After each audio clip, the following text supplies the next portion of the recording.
Muhammad Khan spent every single rupee he had in the bank to prepare for all the arrangements for this special event and major business transaction. He was supposed to get a lot of money from the selected 550 nurses.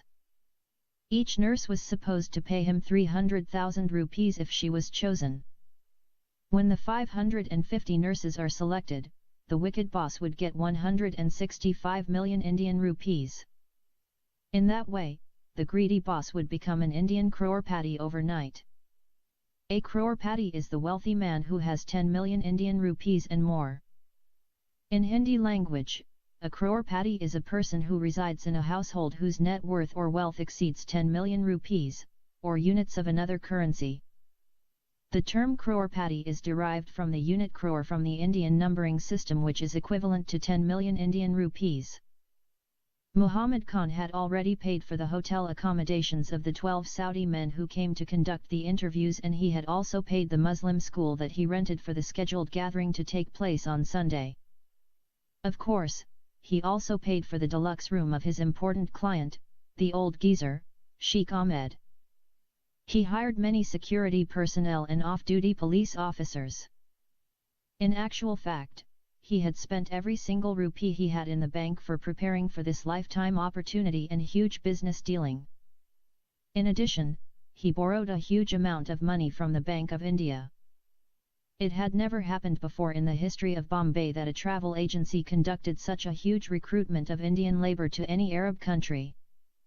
For that reason, all the newspaper outlets advertised this upcoming event, and the television stations aired news of a big recruitment of Indian nurses to the Kingdom of Saudi Arabia. It would be a record in history in the making. On Sunday morning, Muhammad Khan and all his staff arrived at the Muslim school 2 hours before the interview time. Even his wife and his children came to help out for this great event in the history of his travel agency. He also called many of his friends and relatives and invited them to come witness the outstanding event. He promised to pay all the volunteers for their hard work. He even promised to provide their breakfast, lunch, and dinner. He was supposed to feed all his staff, security men, and policemen. He hired all the teachers of the Muslim school, including the principal. He selected some students from 10th, 11th and 12th grade and promised to pay them well and provide them 3 square meals. The interview was supposed to begin at 10 o'clock in the morning right up to 6 o'clock in the evening. From 6 o'clock on Sunday morning the nurses began to gather outside the fenced schoolyard. By 8 o'clock, every candidate had arrived. All 1,500 nurses had come for their interviews and not one of them was missing. Each nurse came with at least 3 relatives and 2 friends for emotional support. In India, young people were very weak emotionally due to various reasons. Many students committed suicide because they failed their 12th grade exams or could not obtain high enough test scores to enable them to get admission into a medical or an engineering college. It was also a very common practice for lovers to kill themselves because they were forsook by their beloved ones, and girls took their lives because their parents forced them into arranged marriages. Others committed suicide for failing to get visas to OPEC countries, or their applications were rejected for immigration to a Western country such as Canada, America, and Australia. On this most important day, the nurses brought with them their parents and friends for encouragement and emotional support in case they were rejected. Some of them came from out of town as far away as the cities of Pune, Aurangabad, Nagpur, Baroda, Surat, Ahmedabad, and Nashik. The out-of-town nurses and their parents stayed close by in local hotels and motels. They spent a lot of money for travel expenses and hotel accommodations in Bombay.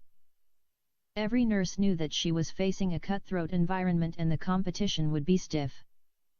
Out of 1,500 candidates, only 550 nurses would be selected, leaving almost 1,000 hopes dashed. None of the candidates knew exactly what the interviewers were going to ask, nor on what basis she would be judged. Almost all the nurses had more than 5 years' experience working in the best hospitals in their individual cities. All of them graduated from the best nursing schools. All of them looked pretty and very pleasing to look at. In India, people believed that air hostesses and nurses must look pretty and very appealing to the passengers and the patients. So on this day of opportunity, every nurse was worried that she might be rejected because other nurses might look more beautiful than her. There was a general belief in India that Arab men loved girls with big bodies and beautiful faces. Of course, that belief had a huge amount of truthfulness to it, truth based on thousands of years of interaction between the people of the Arabian Peninsula, Middle East, and North Africa, and the people of the Indian subcontinent. Unfortunately, most of the Indian girls were extremely beautiful, but very few of them had big bodies. In fact, Indian men did not like girls with big bodies. They were very much influenced by the criteria of the film industry of Bollywood, which was copied from the criteria of Hollywood. For example, the superstar Aishwarya Rai was called the Queen of Bollywood, and she was the highest paid film actress in India. She was also a former Miss World. An Arab man might reject Aishwarya Rai because she had a small backside and no meat on her bones. For this particular day, it was not unusual for some crazy nurses to go to extremes and put on extra clothes to look bigger than they were, and some stuck extra padding inside their underwear and bra to increase the size of their bums and boobs. On this special Sunday morning, Muhammad Khan felt he was more important than the superstar Amitabh Bachchan, and his wife thought she was greater than Hema Malini. Muhammad Khan was running around everywhere talking to everyone as though he was a senior delegate of the United Nations. You could see him talking to one nurse here, and then suddenly he would disappear, reappear, and talk to another nurse there. He checked every security person and every police officer. He was carrying a microphone in his left hand and a huge log journal in his right hand. Every now and then, he would stop running and announce the interviewing committee would be arriving soon. The nurses were divided into 10 groups. Every group formed a long line of nurses standing and waiting patiently. Each queue contained 150 nurses. Their families and friends were not allowed to step inside the forbidden area of the school ground. The schoolyard was treated as if it was Muslim holy ground. Only the pilgrims, security, necessary attendees, and helpers were permitted to enter Heaven's Gate to gain access to the committee from paradise and the promised land of petrodollars. Another qualification to enter Heaven's paradise was that all candidates had to be either Muslim or Christian, since Hindus were barred from entering the Kingdom of Saudi Arabia. Hindus and the followers of other religions used to work in Saudi Arabia, but they were not allowed to come within 40 kilometers of the official city of Mecca and Medina, which was known as Ard al-Hijaz, or the land of pilgrimage. In January 19, 1997, there was startling news from Riyadh, the capital of Saudi Arabia, which said that the Saudi Arabian government would from that point on deny entry of all Hindus into Saudi Arabia. Following that royal decree, all Hindu employees and workers were expelled from the Kingdom of Saudi Arabia. Some Hindus chose to convert to Islam and kept their jobs rather than return to their country. Christians were exempted from the ban because of the need for adequate armed forces and American armaments. Up until 10 a.m., Muhammad Khan was not worried about the fact that the Saudi medical team had not arrived. He was absolutely sure that they would arrive at their stations in due time. The interviewers were supposed to arrive between 9 a.m. to 9:30 a.m., but from about 10 a.m., every second and every minute that passed caused Muhammad Khan to become more and more impatient. When the clock struck 10:30 a.m., the nurses began to check their watches and ask each other about when the interviews would start. Each one was told that the interviews would begin at 10 a.m. sharp. By 10:45 a.m., Muhammad became restless waiting for the team to arrive, and his heart began to beat in his chest with a great thumping. He became paranoid knowing everyone was looking at him and everywhere he walked. He kept looking at the gate and then at his watch. His heart started to beat louder and louder. He was expecting to see the taxis of the interview team showing up any moment. When all watches showed the time as 11 a.m., the nurses began to voice their concerns so much, so that he began to shake and tremble. They had been standing on their feet under the blazing sun for more than 2 hours and waiting in line even longer. Muhammad Khan came up. with so many lies you would have thought it was April Fool's Day. He created more and more excuses to silence the rising tide of discontent among the nurses. His long working experience with the Saudis taught him that they were very arrogant and hot-tempered people. Because they were Arabs and the Prophet of Islam was an Arab, and because they were living in the holy land of Muslims, the Saudi people considered themselves to be the most holy and righteous human beings on the whole planet. They looked down upon everyone else residing on the surface of the earth. They even counted themselves to be superior to other Arabs and Muslims. For this reason, Muhammad Khan felt it might be construed as an insult to telephone the hotel and find out why they were late. If he did, he was sure to find himself on the other end of a barrage of insults for ordering holy people of Allah to be at his beck and call. Starting at 12 p.m. noon, the nurses broke up standing in queue and confronted Muhammad Khan and his staff and his family. They began to shout at them. Muhammad Khan's body was shaking and sweating from head to feet, and he feared the angry nurses might assault him and his family members and staff. He grabbed a big chair and sat it in front of him for protection. After that, he ordered his family and staff to move to the raised platform. He then announced through his megaphone that he was going to phone the interview team and find out why they had not arrived. Following his announcement, there was a dead silence. The momentary silence allowed him to climb the platform where everyone could see him in the open auditorium. He took his cell phone out of his pocket. Every eye was on him. Then, he dialed the number to the front desk of the Oberoi Hotel and requested the girl who responded transfer his call to one of the 12 rooms of the Saudi medical team. When the girl told him that the Saudi medical team had checked out the previous evening, he felt as if the school's ceiling had collapsed and fallen on his head. His ears became deaf and numb. He tried to speak but his voice failed him. For a few seconds his heart stopped beating and he could feel the blood rushing from his face down to his feet, and he lost all 5 of his senses. When his lifeless body somehow intermittently came back to life, he began to shake and murmur unintelligibly. Some of the nurses screaming and screeching demanded an explanation for his silliness. He could not answer them, his mouth paralyzed and his body in shock. His left hand dropped the microphone and he waved to the objecting nurses to silence them. Greatly disturbed inside his mind, he thought maybe the arrogant Arabs had more than likely quarreled with the hotel staff for some silly reason, and then they checked out or moved to the Taj Mahal hotel where his valuable client, Sheikh Ahmed, was staying.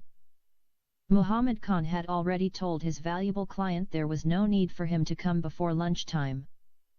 That remembrance brought some steadiness to his shaking hands and hence enabled him to dial the number to the front desk of the Taj Mahal Hotel.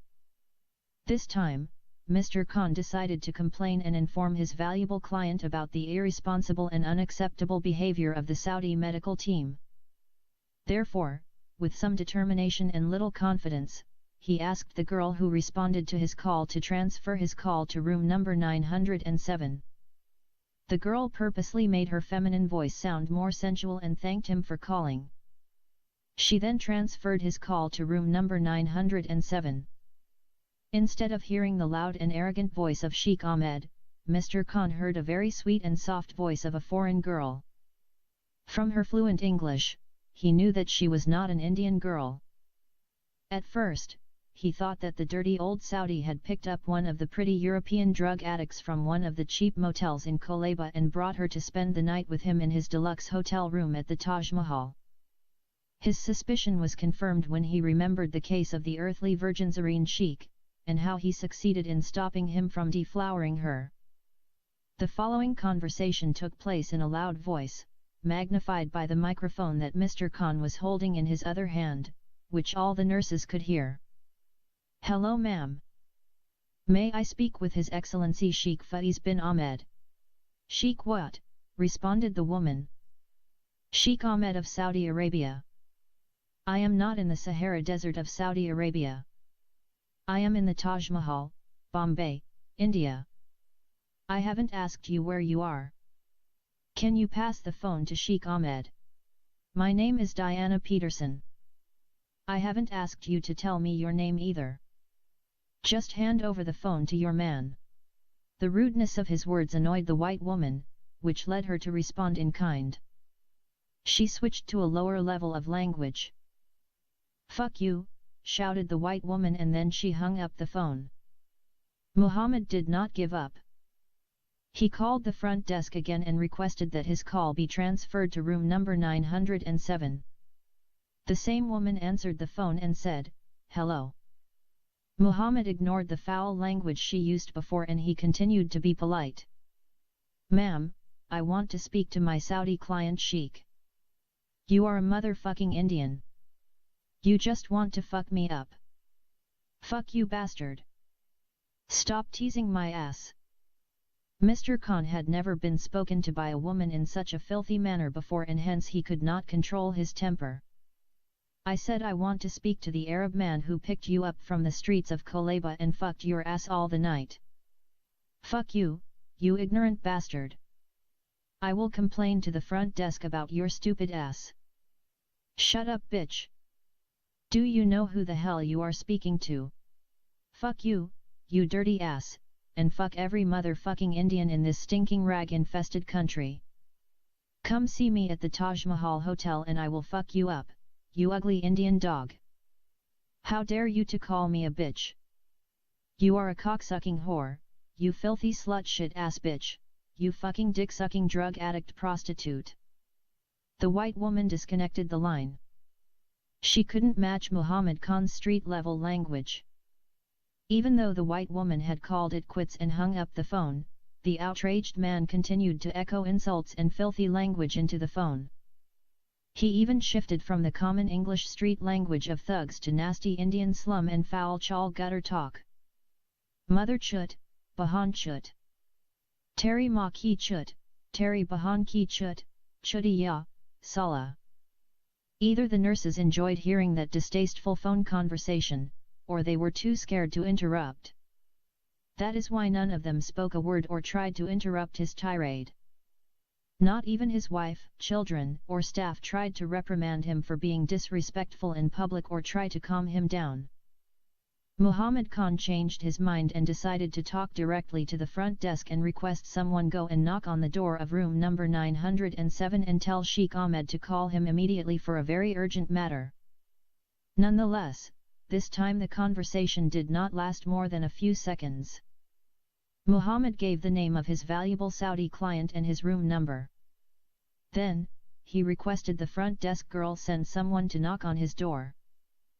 The girl checked her computer and then politely told him that the guest in question checked out last night and flew back to the Kingdom of Saudi Arabia. On hearing her words, Muhammad Khan fell off the platform and in front of the 5 nurses standing directly in front of him. He blacked out and was totally unconscious. When he opened his eyes again, he found himself in the hospital. His body was wrapped in white linen from head to toenail. He could not move a limb. Every inch of his body had been bruised or badly injured. His 2 legs and hands were broken. He had lost all his teeth. His chin was dislocated and he was in excruciating pain despite all the painkillers running through his IV. If he miraculously managed to survive, he would never ever walk again. Between the time Muhammad Khan fell off the platform and from the time he was revived at the hospital, he was conscious of nothing at all. From the time he closed his eyes and lost consciousness and the time he opened his eyes again, 12 hours had elapsed. During the 12 hours he was unconscious, misfortune and chaos reigned inside the sacred house of Allah and outside on hallowed ground. When he fell off the platform, everyone started screaming. The place became wild and disorderly and his wife ran down to try and help him. Hundreds of nurses were pushing and shoving and tripping over each other. Muhammad Khan was treaded underfoot by scores of nurses scurrying everywhere like ants. Nurses ran over each other and trampled on the bodies of the nurses who had fallen down. Many got trodden under feet and either seriously wounded or killed by stampede. Muhammad Khan's wife feared that her husband might be crushed to death under the feet of the throngs of nurses. She used her cell phone and called the police. Before the police could arrive, she also got knocked down while trying to see about her husband. She was crushed by the stampede of nurses. Some of the sharper nurses realized they had been scammed, and this was nothing more than a scheme to defraud them of money by the recruitment agency. The news spread like wildfire that there was no Saudi medical team and no visas. This caused many nurses throughout the school to faint and fall out. Many nurses were hurt, bruised, and battered. Almost 500 nurses were admitted to nearby hospitals for some very serious injuries. 99 nurses died before their bodies reached the hospitals. In addition, 47 others got killed too. Other nurses in an unnurse-like behavior along with their boyfriends picked up stones and threw them at Muhammad Khan's staff. Ruxana, Tahira, Jamila, Zareen, Javed, the peon, and the other new employees, Muhammad Khan's wife and children, and many volunteers and helpers were also seriously injured. No one escaped being pummeled by stones. Angry nurses entered the classrooms and broke all the tables, chairs, benches, windows, doors, and set papers on fire. Everything happened on that fateful day was captured by media people's cameras and aired live in some local TV channels. After 2 hours, the police came and dispersed the nurses and their families and friends with tear gas. Yet, the turmoil did not end at the taboo ground of Allah. Havoc ensued all over the city when the news spread about what had happened at the Holy House of Allah. Some other nurses enlisted the aid of their boyfriends, sending them to Muhammad Khan's tours and travels, which was 2 blocks away, where the boyfriends set both offices on fire and burned them down to the ground. It was a complete loss and total ruin of the business of the messenger of Lucifer. When the police arrived, they could not find anyone to make an arrest for the setting of the fires. That day came to be known as the Black Sunday after the Black Friday, in which Muslim terrorists caused 13 planted bombs to explode in 13 public places in Bombay and killed and injured thousands of innocent Indians.